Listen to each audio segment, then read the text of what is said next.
ఉప ఎన్నికల దొంగ ఓటుల వ్యవహారంలో అసలు సూత్రధారులు Tirupati MLA Bhumana Karunakar Reddy, deputy mayor Abhinay Reddy అని టీడీపీ సీనియర్ నేత విజయ్ కుమార్ ఆరోపించారు.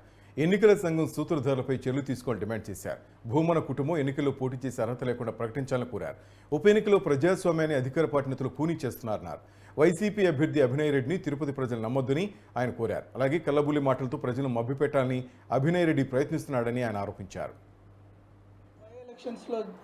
జరిగిన సందర్భంగా ఏదైతే దొంగ ఓట్లకు సంబంధించి ఆ కేసుల విషయంలో సంబంధిత పోలీసు అధికారులని ఎవరినైతే సస్పెండ్ చేశారో గతంలో ఆల్రెడీ రెవెన్యూలో కలెక్టర్ని సస్పెండ్ చేయడం జరిగింది.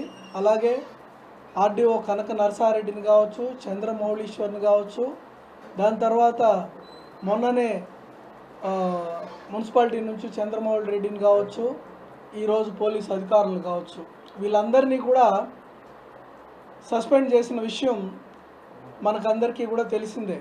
కానీ దీన్ని మనం లోతుగా వెళితే వీళ్ళందరూ కూడా కేవలం పాత్రదారులు మాత్రమే. మరి సూత్రధారులు ఎవరన్న విషయం అందరికీ తెలుసు.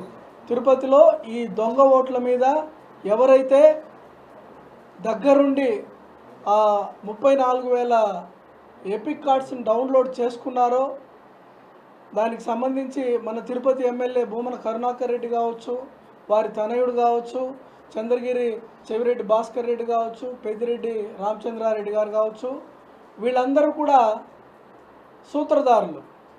మరి ఎవరైతే అధికారులు ఈ ప్రతినిధుల యొక్క ప్రలోభాలకి లొంగి ఈ దొంగ ఓట్ల వ్యవహారంలో వాళ్ళకి సహాయ సహకారాలు అందించారో వారిని మాత్రం సస్పెండ్ చేశారు. మరి దీనికి బాధ్యులైనటువంటి ఆ ప్రజాప్రతినిధుల మీద మాత్రం ఎటువంటి చర్యలు లేవు. మేము ఈ సందర్భంగా మీడియా ద్వారా ఎలక్షన్ కమిషన్ని ఒకటే సూటిగా ప్రశ్నిస్తున్నాం. మరి ఈ పాత్రదారుల మీద తీసుకున్నటువంటి చర్యలే కాకుండా ఎవరైతే సూత్రధారులు ఉన్నారో